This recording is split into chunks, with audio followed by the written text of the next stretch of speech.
All right. So we are officially streaming on Facebook Live, so we can go ahead and get started. Good evening, everyone. My name is Ciara Sullivan, and I'm an educator at Eastern State Penitentiary. And welcome to Searchlight for August. We have a group of amazing panelists and a great talk in store for tonight. But before we get into today's topic, I want to talk a little bit about the site's history and what we do. Eastern State Penitentiary opened in 1829 on farmland outside of Philadelphia. The founders believed that prison should be a place for rehabilitation and penitence, so they constructed the world's first true penitentiary. Under solitary confinement, prisoners were taught trades by members of the community to promote rehabilitation and also ease of reentry. Once prison moved towards a congregate system in the 20th century, work opportunities greatly expanded and began to include more of the industrial trades. Some work programs, like the print shop, actually included job placement programs, with managers and instructors even arranging employment for inmates upon release. Other prisoners took the skills that they had learned and opened their own businesses, such as Jacob Pensendorfer, who opened a woodworking factory, and also Louis Edwards, there on the right, who opened his own mechanic shop. Both of their businesses prioritized hiring returning citizens, each eager to guide others through the process of reentry. Eastern State Penitentiary closed in 1971, but since 1994, we've offered guided tours through the penitentiary's history inside of this stabilized ruin. In 2014, we added this massive bar graph that illustrates the rate of incarceration today, the racial disparity within our prison population, and it also compares us to the rest of the world. Our exhibit, Prisons Today, speaks to the contemporary topic of mass incarceration, and it asks our visitors to consider their relationship with the criminal justice system and to challenge their perspectives. We also offer memberships, which allow visitors to connect with Eastern State's mission on a deeper level. Members enjoy benefits such as invitations to exclusive monthly virtual experiences. August's Member Saturday, providing a new leash on life, will feature a talk about rescue dog training and rehabilitation programs in prison. You can learn more and sign up online at easternstate.org/membership. Tune in to Searchlight next month in September, when we'll be discussing the 50th anniversary of the Attica Prison Uprising. We'll be joined by the New York State Museum and Pulitzer Prize winning author Heather Ann Thompson. That's going to be on Tuesday, September 7th at 6 p.m. If you're interested in learning more about Eastern State Penitentiary and our programs, visit our website at easternstate.org for more information. But now let's get to tonight's topic. So our topic tonight is going to be on women, reentry, and fair chance hiring. Women are the fastest growing demographic among people who are incarcerated, yet are navigating a criminal justice system that does not recognize their unique experiences and needs. So we'll hear from panelists, including fair chance employers, who are at the forefront of creating meaningful reentry opportunities that recognize the individual needs, strengths, and agency of women. So our first panelist I'd like to introduce is Kimberly McGlone. With 18 years of experience as a designer of curriculum, is a committed advocate for social justice and environmentalism, advocacy that informs her approach to business leadership in the fashion industry. As founder and CEO of Philadelphia-based manufacturing startup Grant Boulevard, she oversees the daily management, creative direction, and growth strategy for the brand. Ultimately, the company's mission is to construct stylish, sustainable, sourced fashion, while not only reducing landfill waste, but in supporting women who are formerly incarcerated and leading self-sufficient lives. Her work has been recognized by Fast Company, the NAACP, and she was named 20 of 2020 by Citibank. Ultimately, she aspires to build a personal legacy that is rooted in service, strategic design, and systems change. Thank you for joining us, Kimberly. Next panelist that I'd like to introduce is Tess Hart. She is a co-founder and CEO of Triple Bottom Brewing, which is a small batch brewery with a fair chance mission in Philadelphia, Pennsylvania. Before starting Triple Bottom, she worked in Washington, D.C. as a strategy consultant to foundations, nonprofits, and social enterprises. She has an MBA from the Yale School of Management and a Master of Environmental Management from the Yale School of Forestry and Environmental Studies. Thank you for being with us today, Tess.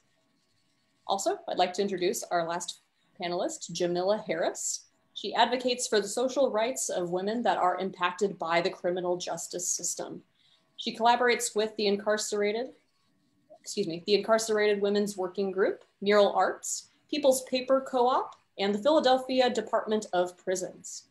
Jamila is a published author, college student, and certified recovery specialist, mental health peer specialist, and also forensics peer specialist. Thank you for being with us today, Jamila. Okay, I'm gonna stop sharing my screen. And the first question that I'd like to pose to all of you is, how did each of you first become involved in reentry programs? I'd like to start with Tess, then Jamila, and then Kimberly.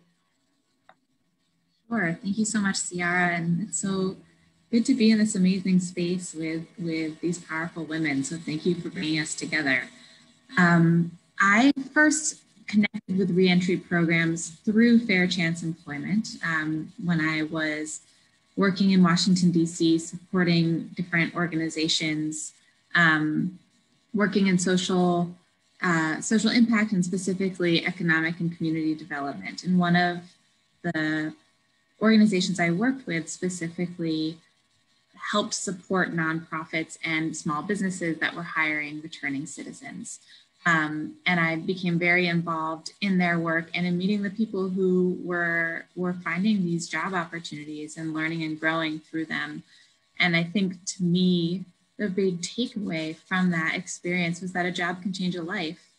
And that resonated so much for me because I've had a job that changed my life. I think that's a fairly universal experience for those of us who are fortunate to have found some place that believes in us and changes how we think about our potential, no matter what our backgrounds are. And that was something that I really connected and sort of set a fire within me as we were then starting to think about Triple Bottom Brewing and thinking about rooting in our Philadelphia community where reentry is such a dominant experience. And so that one introduction many years ago sort of set me on this path for all the years to come. Thank you for that. Okay, let's hear from Jamila. Thank you, Tess. As a person who has been impacted by the criminal justice system, I want to thank you for allowing fair chance opportunities for women like myself and others.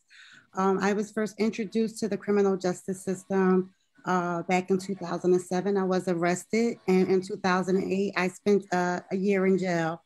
It was my first experience, and I thought that I would be able to come home and my life would go back to normal and I'd have my great career back and my great life back. And I've been stigmatized ever since. And instead of being treated like a returning citizen, I was treated like a criminal. So therefore, I found that finding employment was very difficult, especially the jobs that I'm traditionally accustomed to having. And I decided to go through a peer program, which was the mental health peer specialist, which welcomed individuals who had records and mental health challenges. They did training. That training led to opportunities. Myself and my peers, they have great jobs and great careers. Some of them working in City Hall, some of them working in other organizations, some of them are on your television sets, advocating on the news. So through the Department of Behavioral Health and Intellectual Disability Services, who trained me as a mental health peer specialist, I networked with Julie Zetbest from ACLU-PA. She sent me an email, invited me to an incarcerated women's working group meeting, and there opened up a door to a bunch of reentry organizations that were very welcoming and very understanding of our situations and providing returning women a second chance. And I've been heavily involved ever since. Thank you. Thank you for sharing that with us. All right. Now let's hear from Kimberly. I think my story is a little longer and different in ways. My mother, as a little girl, my mother volunteered at Tachita, which is a women's correctional institution outside of Milwaukee, where I'm from.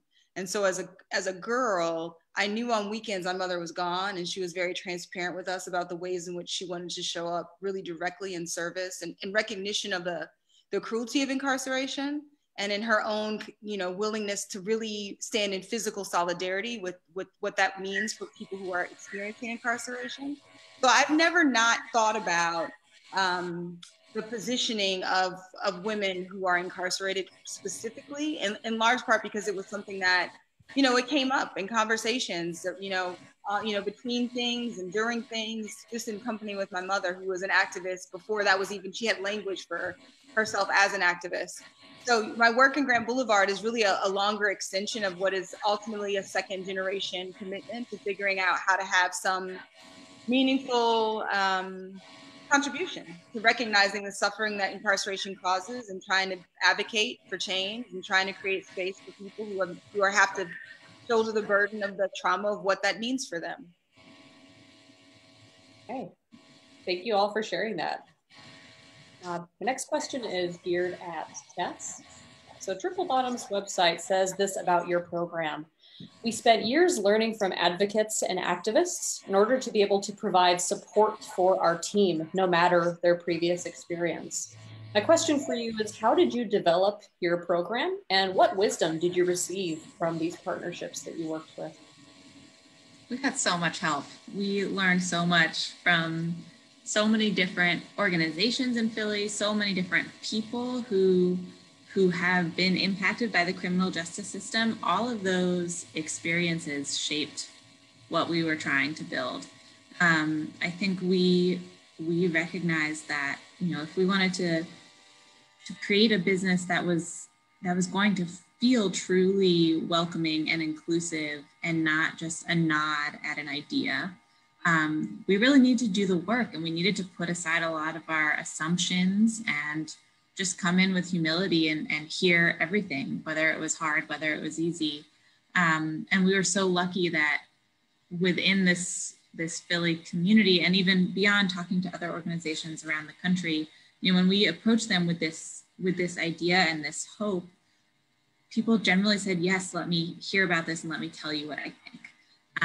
I will say that one of those organizations was Eastern State. When I learned 5 years ago that you all were fair chance employers, this was a place that I came and said, what are your big takeaways? And I remember a conversation about making sure that no one felt that they had to be an ambassador of a brand based on their past traumas. And that's something that we really have instituted at Triple Bottom.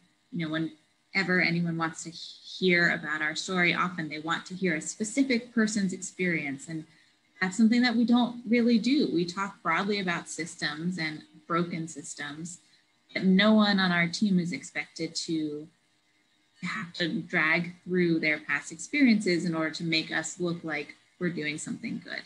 And so that's one big way that I think we have balanced our sort of, or brought to life our commitment. I think as a business, it's easy to do a lot of look at me, and we try to not do that and try to look around us instead.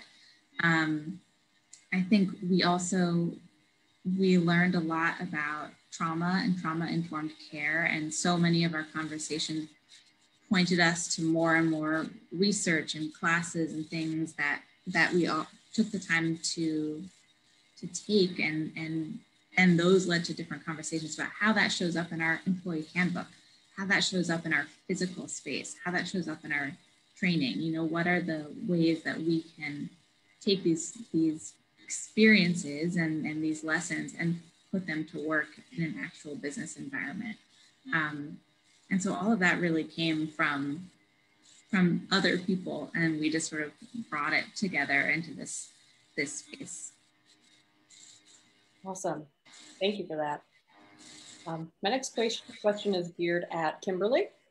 On your website, you tell a very personal story about your work with the nonprofit Books Through Bars, and also a specific woman who really had a large impact on you. Could you share that experience with us? Yeah, I mean, for those of you who don't know, Books Through Bars is a nonprofit in West Philadelphia that's been for the last, I think we're about 33 years now, has been sending books into prisons that have been donated by citizens who recognize that, you know, in addition to all the other compounded, dehumanizing kind of practices that are a part of our criminal system, one of them is a failure to give folks access to books. And for me, growing up as a kid who's been on my own for a while and was an English major later in my life, books were always a really important point of escape and a point of personal, just the pursuit of personal evolution.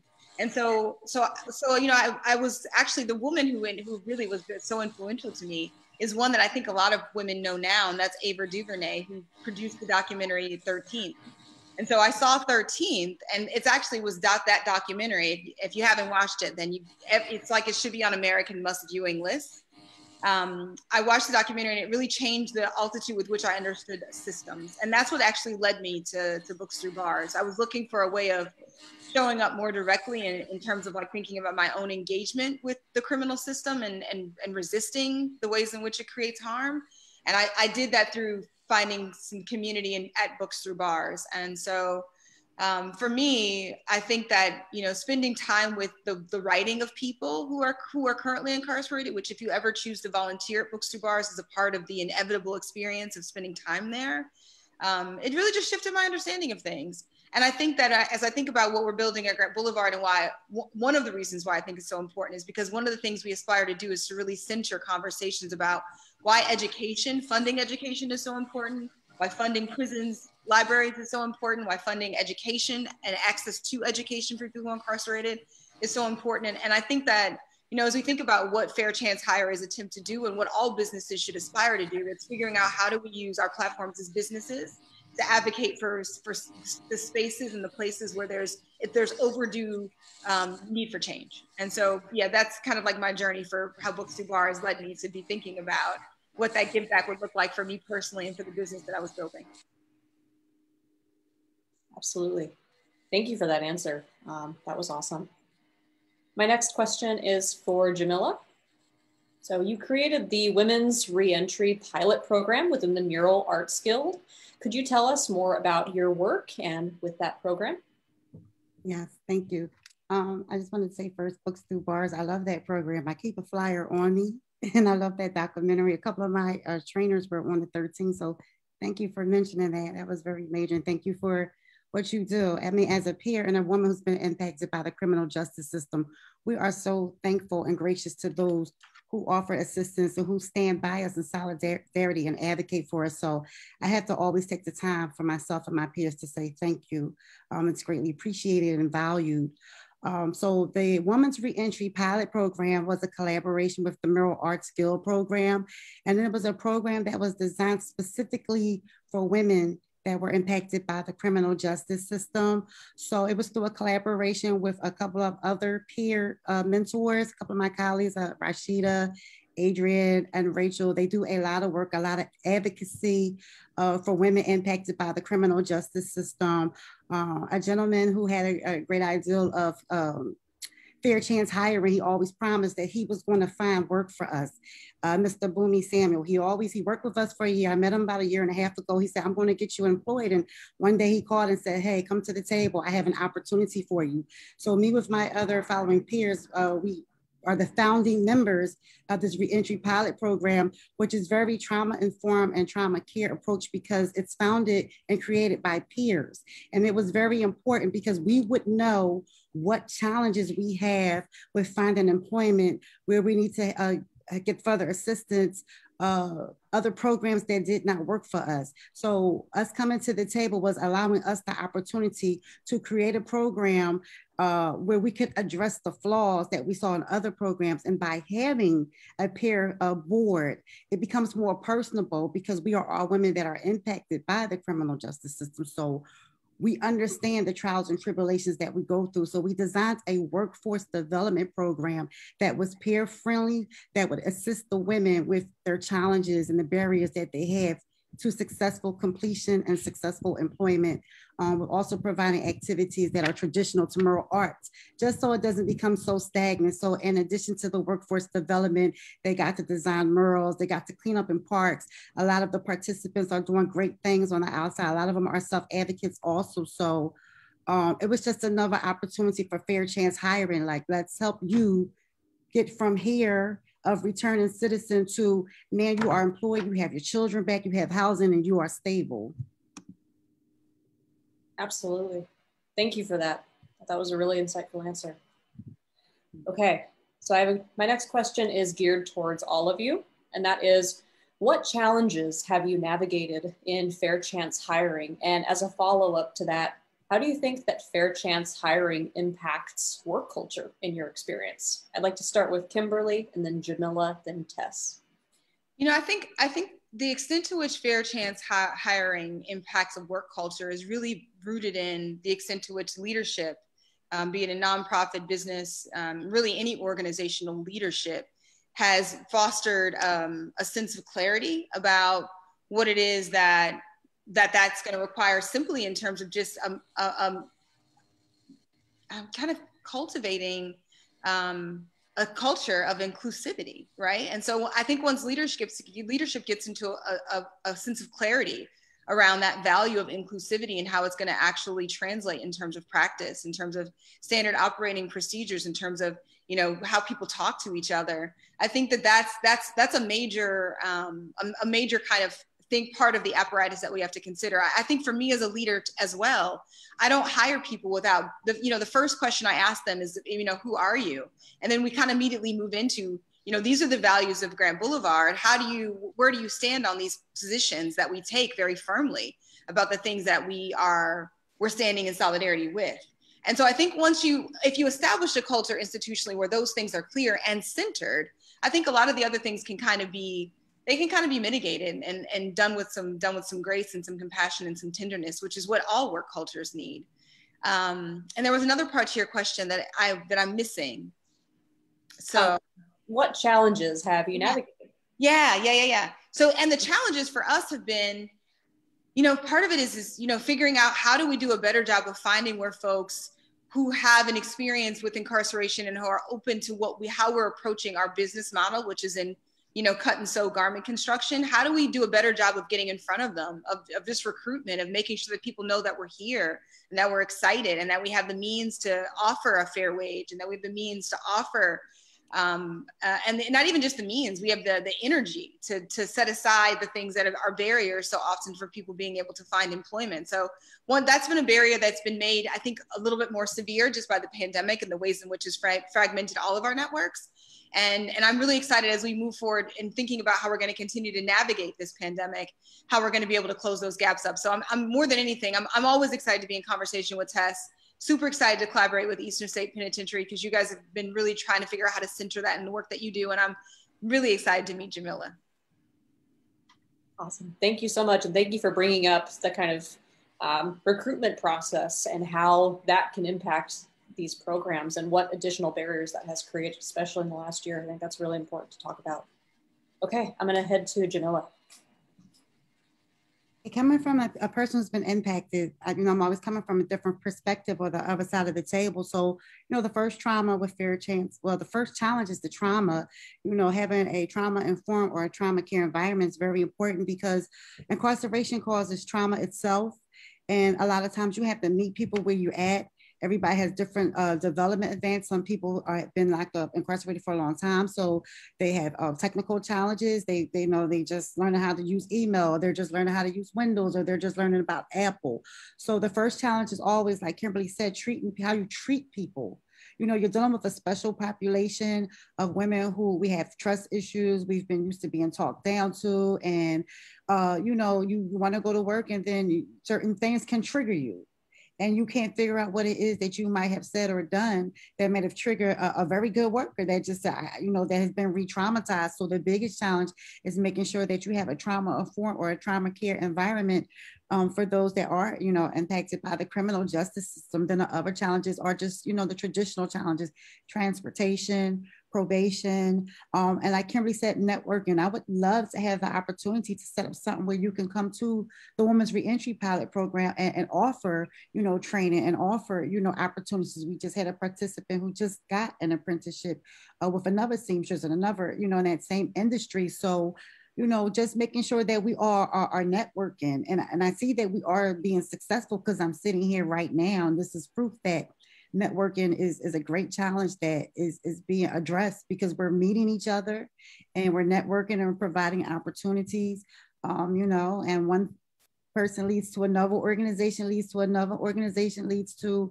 then you're speaking to the population that you would like to hire, and the population that you would like to hire are aware that you exist. So the networking, is one of the biggest challenges that I do feel very comfortable and optimistic about that we're overcoming. Thank you for that. Thank you. Okay, I'm going to move to Tess. Yeah, I think some of the challenges are just innate to being human, right? It's complicated to be human, and we all have stuff going on, and keeping a set schedule can often be hard. Showing up to work every day can be hard. And I think when we're working with people who've experienced incarceration, being able to talk about why I can't come to work this day may come with some shame. And so trying to create a sense of trust. Jamila talked about, trust issues, which are so valid, right? Like the system has failed so many people. And to try to create real trust where people feel safe telling us why something might need to change for them, or safe flagging something that, is perhaps a trigger, because, as much work as we've done on the front end and ongoing to try to create a space that is empathetic and caring, it then has to continue as a conversation all the time with our team so that we're all growing and getting better. I know, we have a new person on our team who the way he moves through the world, the body he has reminded someone else on our team of a specific guard from when he was inside. And that is something that we've talked about and tried to sort of understand what that feels like and how we can sort of build trust between folks who may not inherently look at each other and say, okay, yes, we're on the same team. And so that's an ongoing challenge, is fostering that safety so that we can communicate, so that we can all keep going and solving problems and moving forward together. That said, I think that has affected our workplace culture in a hugely positive way, right? Because we're constantly working to communicate better, and we're constantly learning from each other. And everyone, Kimberly mentioned the interview process. For us, that's where it starts too, is establishing what our priorities are and trying to understand, folks who are going to come in and want to participate in that, want to grow with us, no matter what their experience is. And that sense of like everyone brings something to the table, which is very much what drives Triple Bottom, creates this like great like rapport and respect among our teammates. And I think people feel like they're contributing to the business in a really meaningful way, because they are, because that's, like I said, it's a conversation, and it's so much learning for all of us along the way. Thank you for that. These are all some fantastic answers. Thank you all. Now you're all kind of talking about how much you value inclusivity and being empathetic and working with your employees, regardless of what types of struggles that they are maybe coming with. So my next question that I'd like to ask all of you is, what are, in your experience, some examples of the particular struggles that women face during reentry, and particularly women of color? What has that experience been like for you? What can employers do to be mindful and be supportive of their employees in that regard? I'd like to start with Kimberly, then Jamila, and Jess. I think based on my experience in this role, there's so much, such a compounded sense of being overwhelmed and feeling discouraged is something I've seen over and over and over again. I think that we talk about, disenfranchisement, we talk about marginalization, we talk about trauma, we talk about depression, but when all those things get layered on one on top of the other, on top of the other, I think one challenge is just figuring out the formula. And I don't know that there isn't inherently just one. There are a lot of emotional supports that are needed because the emotional burden is so significant. And I think that that's something that, I think we're in a cultural habit of dismissing emotional burdens generally for all of us, but particularly if you're a woman of color, particularly if you're Black or Latinx, there's like this generational buildup that I think it's just a lot to carry. And I think within the women who I've trained and we've teaching women how to sew and working on trying to figure out how to onboard women who are in that varying stages of what their relationship is with the criminal system and their children. When they have children, it's a very taxing position to be in. And I think that that's one of the things that is that always for me required the most tenderness and the most support. So that's the insight that I've gotten. Women, 80% of the women who come home are mothers. And I think that that's another part of that burden, like that, caring for other people where you're trying to care for yourself and feeding other people where you're trying to feed yourself. It's a lot. And I think that that's one of the things that I've learned in my role of aspiring to do this work is that there are a lot of considerations that as an individual woman who hasn't necessarily had the totality of those experiences, though through my story, I've had some of them.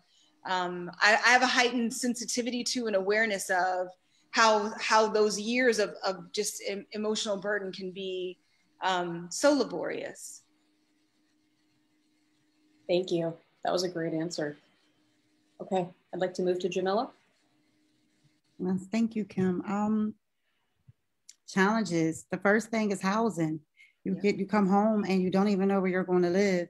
And one of the things that we advocate strongly for is just public housing. Women come home and they're not eligible for public housing. So you come home from jail, you don't have a job and you can't get public housing because you have a record. Where are you going to live if you can't even get public housing? Then you have restitution, fines and fees and restitution, probation. Then you're trying to get reunited with your children, family reunification, but you don't have a house because you can't get public housing because if you're convicted or you have a felony, you're ineligible. So it goes with the housing, goes with family reunification, it goes with the stresses of probation, it goes with fines, fees, and restitution. Just speaking a little personally, I did a white collar crime, honestly, and my problem was I had to pay back money. That's really what it all boils down to, is that I have to pay back the money. And I used to get a 5-day notice every month that said, you have 5 days to pay this or else you may go back to jail. And this went on for about 5, 6, 7 years of receiving these letters. And, you have all these stressors of the children, the home, the house, the threats of going back to jail, the thoughts that if you don't make this payment, instead of a shut-off notice, you get to go back to jail notice. So whatever you just built, you may lose it all over again and start all over again. And these are the stressors that we go through. And this is why we try to provide support and resources for each other, because we understand that everything's going to be coming at you. Life does not stop because you just came home. No one gives you a chance to take a deep breath and get a break. As soon as you come home, you probably got to see your probation officer within 48 hours. And then there's a list of other things on top of things that you have to do. And it may start with, I don't even have a stable place to live because I'm not even eligible for public housing. Thank you for sharing that. That was a really powerful answer. And I think that we all felt your passion there. Okay, I'd like to move to Tess. I don't think I could say it better than Jamila, so I'm gonna just let her have the final word. I appreciate everything you just shared. Fair enough. Thank you all. Now, as we're talking about all of these challenges that women in the reentry process are facing, when it comes to being a fair chance employer, in addition to supporting your employees, what resources are available to fair chance employers? And do you have any advice for businesses that might be interested in getting started in that field? I'd like to start with Tess, then Kimberly, and then Jamila. Yeah, I think there's so many different ways to approach being a fair chance employer. And we really studied a lot of different models. I think one of the real challenges with a lot of fair chance employment, or I guess, I don't know if it would be called fair. I think fair chance employment also includes the idea of a fair wage. And that to me is very important. That's an important part of what we do at Triple Bottom. But I think, so the way systems are set up for federal funding for workforce development programs incentivize really rapid attachment, like fast paced, find someone a job. And there's no real screening for whether or not that job's going to pay a living wage or have the empathy and the tenderness, as Kimberly says, to be a place where someone can learn and thrive. That said, so I think that's a real challenge. That said, there's so many amazing organizations that work directly with people who've experienced incarceration or homelessness or the foster care system, which are also groups of people that we work with. And I think informally, partnerships with those organizations where there's a clear establishment of who's doing what in this relationship is really helpful. And that's something that we really were coached on by our nonprofit partners. So sort of on the spectrum of social service organization to regular employer, where did we want to be? And we decided to land closer to an employer, but an employer informed by an understanding of all the experiences that our team members may have, and also an employer who's connected to these other resources. And so, if someone has housing insecurity, we're not the right people to solve that problem, but we can make space in the day and connections so that someone who has the experience can come in and help one of our team members. And so that's building that ecosystem of resources. For us, it's very hyper-local. It's very much about specific organizations who we've met over the years. But I think there's a really wonderful organization called REDF, and they have a big sort of online workshop library of different things that you can do to learn about fair chance employment. On the financial side, the city does have a fair chance employment hiring credit as well. So there are tax incentives for being a business in this way. So the resources, I think, we need like the strategic resources of solving problems, financial resources help, and then the emotional resources of peers doing this as well. Like Kimberly and I talk a lot and solve problems together, and that really helps. Thank you for that. That was a great answer, Tess. I really like that idea of kind of creating an ecosystem of support organizations that are all partnering together. Okay, I'd like to move to Kim. Yeah, that's been, I think there's certainly been some failings, quite frankly. And I think one of them has been, there's the intentional kind of choices to not build out these ecosystems. But the other thing is figuring out how to continue to create them. And so I agree with everything Tess just said. Those are for people who are thinking about being a fair chance hire employer. Those are all great resources.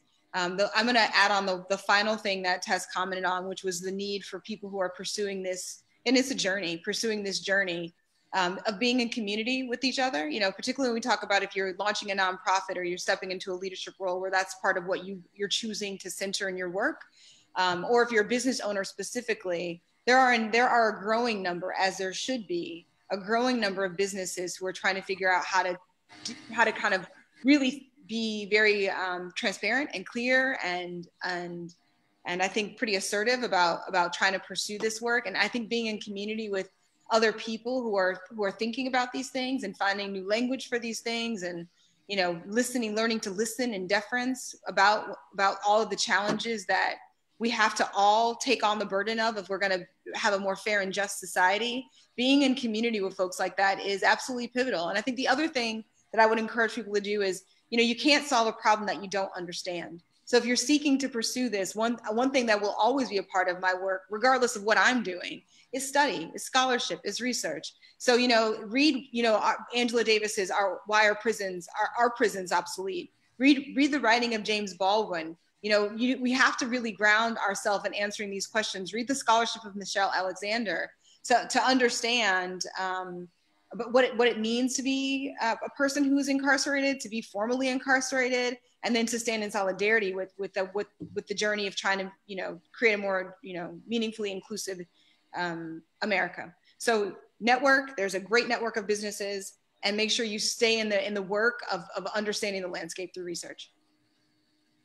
Thank you. That was some great advice. Okay, I'd like to move to Jamila. Yeah, I agree with Tess and Kim. Networking is so important. As I explained, just knowing what resources were out there. When I came home in 2009, and I didn't meet resources until 2015 through actually through a wonderful recovery organization, PROACT, who empowered us. A lot of the people had experience with the criminal justice system, and these were people who particularly had recovery challenges. So they trained us and they empowered us. So I was an outreach coordinator, and only until then, as an outreach coordinator, did I start connecting with Fair Chance employees and other opportunities that were out there that I didn't know for the first 6 or 7 years even existed. I thought that I was trying to navigate through my life by myself, not knowing what resources were there to help, who was hiring. I went through the experience of if you didn't know someone who gave you an opportunity, just going through the experience of looking for a job, that whole experience, it's very disappointing. I mean, I even had there was a time where I was hired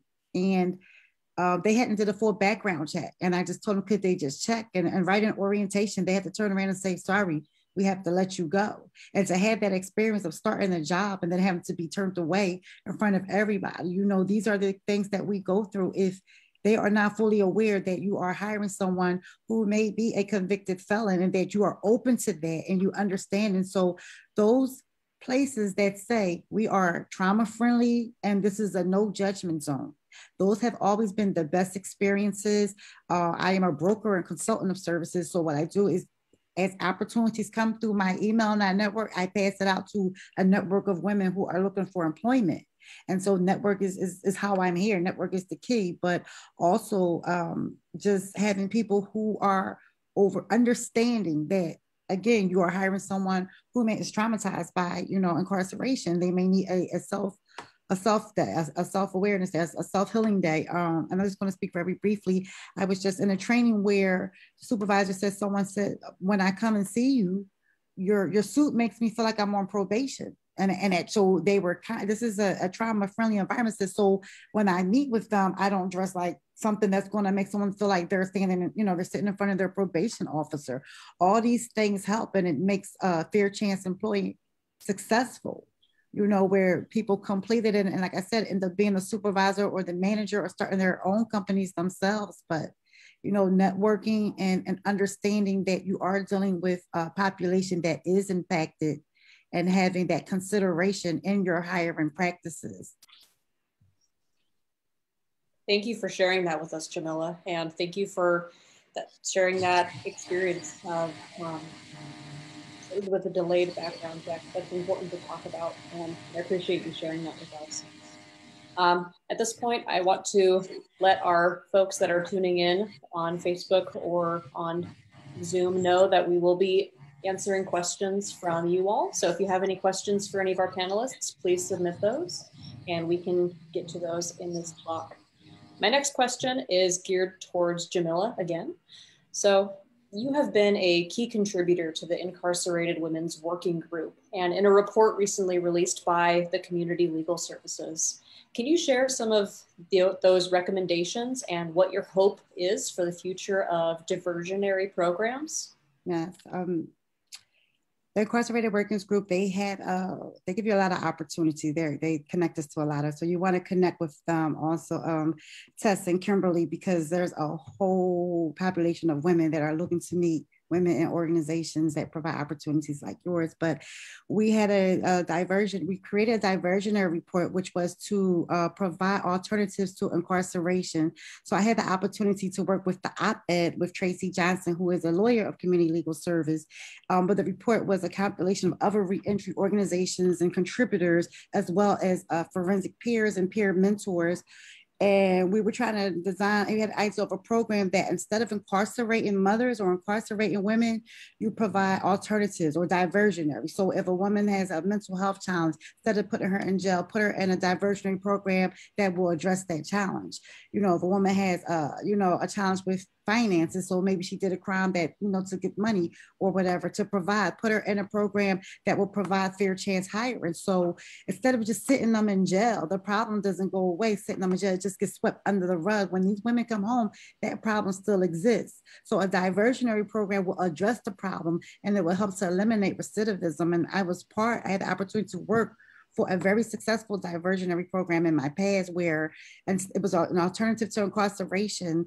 And instead of the women sitting in jail, they got to do their time in this diversionary program. And me as a peer mentor, I was able to get them started on their feet, birth certificate, ID, finances. So by the time that they did their sentence, they were already halfway through the things that they needed to complete in reentry, and they were, on their way, they were halfway successful. The rest was just making sure that they did not do anything to end back up in jail. So I know personally the success, but the Incarcerated Workers Group of Community Legal Service, we were able to create a report and we were able to present it to the MacArthur Foundation, which provides grant funding for, these type of ideals. We were able to present it in front of the district attorney's office. And we were also able to get it published in the Intelligencer. And that were just opportunities for other people to take a look at the ideals and think like this may work, as opposed to just, okay, you're just gonna go back to jail and you're just gonna sit there and then you're gonna come back out. And we didn't fix anything and the problem's just gonna keep on continuing. So it's to help to it's a solution to the resolving door paradigm of just returning, back and forth to jail. Okay, thank you, Jamila, for that. Yeah. Okay, I'm not seeing any. I have one question also geared towards Jamila. Could you just share what is the website of your nonprofit? Oh, you can find anything in reference to me because I also compile books along with criminal justice information. So the website is simply my name. It's JAMILA, JamilaWHarris.com. And it's like I said, it's a combination of literature as well as reentry. And also if you connect with me via email, I do most of my brokering, consulting, and networking via email. That's how I had the opportunity to sit here and meet. Every collaboration that I received came from the email and networking, just joining the networking. The Incarcerated Women's Working Group has been very, very beneficial in keeping me, finding, employment, or I don't even want to say like a job because I just go out and do different things. I get a lot of experience in the reentry, field, but my website is most of the information that I have in my email address. Thank you for that. Thank you. We have another question from Bunmi. Sorry if I'm mispronouncing that. It's geared towards Kimberly, and it is, how can I and my team work with your company to train a cohort of women in a makerspace environment and have them then sell their creations across the country? Oh, that's such a hard question to answer, right? Like because there's so many parts of that, but let's start with this. You can reach me through email and we'll have a longer form conversation about what that looks like for you and what might be some considerations that you might want to think about. So let's see, I will try to put my email in the chat. I can't see the screen, but I can figure this out, y'all. I'm gonna figure this out right now. I'm gonna put my email in the chat for everyone. And then reach out to me and we'll brainstorm about what that would look like for you and how that can look like for both of us. So I'm right there in the chat. And that's for everyone, actually, anyone who's listening at home. That's the best way to contact me and my team. Awesome, thank you for that. This next question is actually a great one. The work that the three speakers are doing is amazing, awesome. Can anyone speak about working with city or state government for reform. I'd like to start with Kimberly. I know that you are a member of the Jenkintown Borough Council, so I'll let you start with this question if you'd like. This question of reform. Can you say the question one more time? What are we zooming in on? Absolutely. Can you speak about working with city and state governments for reform in this regard? Yeah, I think that I think part of the work is that we all got to show up all the time, right? I think that we have been conditioned to think that we vote and then we step away and we trust that the people who we've elected are going to do what is going to be in the best interest of the things that we care about the most. And one thing I've learned is that in my role as councilwoman is that there's a lot of work that's done in the meetings that are always public and very few people show up to. So I'd like to encourage everyone to get more involved in attending public meetings of all kinds. That's school board meetings, right? Because we have to start talking differently in schools about what leads people into cycles of poverty and finding some more honest language about that and how we as a nation have criminalized poverty. So we got to show up at school board meetings to do that work. We need to show up at public work meetings and public safety meetings and, and full council meetings. We need to be in all of those conversations. We all, as advocates for meaningful change and what it's going to look like to right this ship, we have to find our front line. And we don't all have to be at every meeting, but we have to always go to one. And so, like voting is important. Voting in every election, primary elections, every election we have to vote. We have to vote for our judges. We have to vote for our local elected officials. We got to vote for everybody, but we also have to do the individual work of committing ourselves to showing up to the rooms where the conversations are happening and the decisions are being made. And so, it's certainly a commitment. Sometimes it's certainly inconvenient, but I don't think we can move forward in just trusting that the people who we elect are going to always understand the nuances to even addressing the things that we think are problems, particularly not from the perspective that each of us hold as individuals. So we have to think of it less as like an occasional appearance, and we have to choose our front line and show up every time. Thank you for that. That was a great answer. I'd like to move to Tess. Did you have any thoughts on this question? Yeah, I think likely everyone who's tuned in this evening is already fired up about this, right? But I do think that not enough people are fired up about it. I think for a lot of folks, what happens in the criminal system feels like so removed from their daily lives in which they are privileged to not have to think about that. And one thing that we are really trying to do is to create these crossroad moments where people from very different communities are interacting and understanding each other a little bit more and seeing that like we're sharing space and yet we come from these really different experiences and let me understand your experience better and why it may have happened that way. And so that's, one of the reasons we chose to open a brewery, right? They're places of community and connection. And if we can bring lots of people together from different experiences, we're hoping to build empathy across these experiences and hope that empathy then leads to action. And so it's a starting point with empathy and awareness. And then it's trying to create these little inroad action points that Kimberly was talking about, like whether or not we're lifting up a meeting that's happening or we're hosting an event or we're sharing a petition. I love the phrase, find your own front line. We're trying to build on that sense of empathy and give you lots of different ways to start shifting the system. And I think that's something that we are continuing to figure out how to do better. Recognizing that, my day-to-day role is keeping the business going. And so what are the voices and the activities that are happening that we can lift up as part of that? To start to create some real systems change. Thank you, Tess. Jamila? Yeah, I'm echoing what Tess and Kimberly said, just show up. I tell the women all the time, when it comes to social justice, we're at the bottom of the list of who cares about women, poor women, particularly who got locked up. And, I'm always talking to those people. I'm always wanting to scream, I am not what happened to me. And so it's not just a criminal justice issue, it's a social justice issue. Sometimes, some people haven't done it at all. Some of us make mistakes, we're human, we would like to move on. with our lives.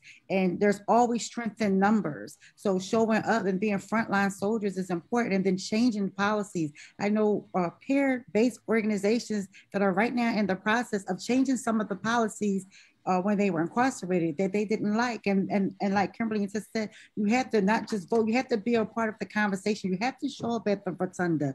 You have to learn how to write the white paper to change the policy. Instead of just complaining about it, do something about it. And it takes way more than voting, and it takes a very long time. It's a very long, can be exhausting, sometimes disappointing, but you have to be consistent. You have to be very consistent. You have to keep showing up. You have to keep networking. You have to keep letting them know, like, I am not what happened to me. I deserve, it's my human right, as long as I'm alive, to have the same quality of life as everyone else. Don't hold me and define me by a mistake or something that I did years ago or yesterday, even for that matter. I made a mistake. For sure, remorse. Allow me the opportunity to move forward with my life. Otherwise, it's a lot of hypocrisy. And I said, well, then y'all want recidivism, because you don't create any opportunities for someone to avoid recidivating. Honestly, I mean, so, and we're here to provide encouragement to each other through our peers. Like, we know it's hard, but persevere and stay resilient, and you will make it through. And we have organizations and fair chance employers like your companies, and then we have organizations that understand that and advocate with us, along with Eastern State, so just connecting, showing up, being present, being annoying, standing up for your social rights, being consistent. Absolutely. Thank you for that, Jamila. And thank you for everybody that submitted questions. For those of you that are tuning in at home, we are nearing the end of the program. So I'd like to kind of combine one last question that I see with kind of our closing question for everybody. So that question is, what is the best way for all of us to stay informed about issues of women who are incarcerated? And I'd also like to tack on, what is each of yours hope for the future with programs like this? Let's start with Tess, and then Kimberly, then Jamila. I would say the way that I stay informed is by following a set of organizations that are doing action on the ground. And that keeps me sort of abreast of current events. One that I follow very closely is the Youth Sentencing and Reentry Project. I also follow the Mural Arts Guild program that Jamila is involved with. And I think that's what clues me into, and the Community Bail Fund is a great one. That's what keeps me abreast of what's going on in this moment. What actions do need to happen right now? And then to Kimberly's point, like, what's the research that's coming out? I think there's new books very frequently, and I just keep growing my bookshelf and trying to sort of dig deeper. I think the books help me understand the systems a little bit better. And so those are two ways. My hope for the future is that that this community grows and grows, that people who are thinking about these things and who are finding each other and creating opportunities together continues to become part of the dominant narrative of our economy and our communities, and that people who are making decisions about where they're spending their money are making their decisions based on things like this, because ultimately that's how we shift. I loved your answer, Tess. That was lovely. I'm going to add on to a couple of things about what I think we need to be thinking about in terms of staying informed. And I think that, while looking at the research that's coming out right now is super important, so I completely echo that, and following with, along with the stories and the actions, the things that are being put into motion by people who are committing their resources to change is super important. I also think that we cannot sleep on the importance of looking back at the history of the country with an ever clearer lens for what was put into place, because the dismantling of what is happening right now will never happen until we really fully understand and own what the structures are, right? So, you know, when someone says to me, like, what are some of your favorite things to read? I often return to James Baldwin. So I think that looking back and studying the history of structured development, institutional organization is super important. And I think that my hope is that in doing that work, we'll become ever more honest with ourselves about exactly what we need to take down. And I think that, you know, like there's a place for compassion and tenderness in terms of how we think about building community. But I also think there's a place for reformation and for reimagination that only comes when we look at the full fact set. So my hope is that we're going to really continue to grow, and what this last year has forced a lot more of us into, which is an honest examination of our landscape. Thank you for that. Jamila? Yeah, that was great, Kim. Just what you said about reading your history, learning your history, understand the structure of the criminal justice system and how it began and where is it trying to go, and just going back and understanding criminology. Why do people do the things that they do?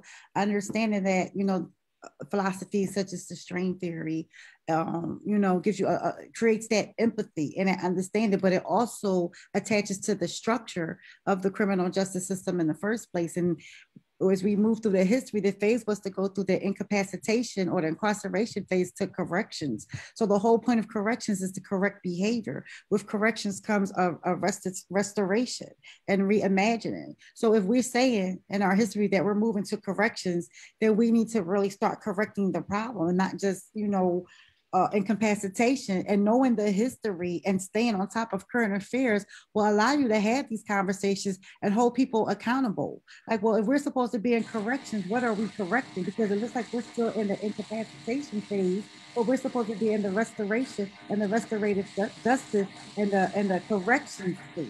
So we need to be in the corrections phase. I personally feel like criminal justice is big business. So, you know, letting someone go is letting money go. We let one person go. We pay to be on probation. We pay when we are incarcerated. We pay for everything.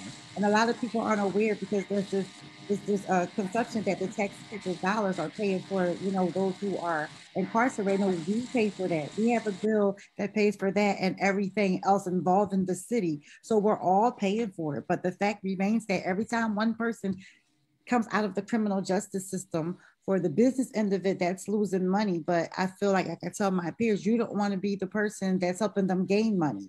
You'd be like, you'd rather be the subtraction, like, well, I'm just $1 that is lost. And that's how it's going to be. But as far as staying involved, I feel like, you know, social media is so important. I do a lot of awareness through social media just to make them aware of the work that's going on, the problems that still exist, the different advocacies. This is how people get free from jail. They float around, sign bills, let someone out. You see someone that we were signing for on social media, we were petitioning for their freedom, and next thing you know, they're free.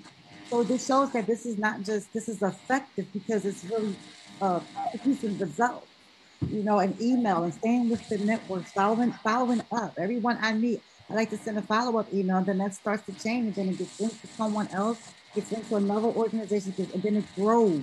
And then we have a nation of us that are advocating for the same cause. So it's just very important. And my future for women and fair chance hiring is that all fair chance employers utilize peer-based programming to address the challenges that can cause someone that's a returning citizen to be unsuccessful in their employment. Maybe have some type of vocational advocate that was impacted by the criminal justice system. That way, when those issues come up, they can be addressed because we understand those challenges better. So having that in place is great because it'll help you navigate successfully with your employer who may be a returning citizen. And I have to say that finally, returning citizens are the greatest employees to hire because we don't have options. We can't say, well, it doesn't care about this job, I can get another job. That is usually going to be your best employee. But again, you have to understand, you have to have something in place that addresses the challenges that returning citizens face at the same time to have complete success with hiring a returning citizen. Thank you for that, Jamila. Thank you all for your answers. This has been a fantastic talk. I so wish that we could continue the conversation. It really needs to be had and even further discussed. But unfortunately, we do have to bring this talk to a close. So we want to give a huge thank you to all of our panelists, Tess, Camilla, and Kimberly. We also like to thank our CEO, Sally Elk, to our head of marketing and communications, Nicole, for handling things on the back end. And a huge thank you to everyone who made this event possible. Thank you all for joining us and have a great rest of your night.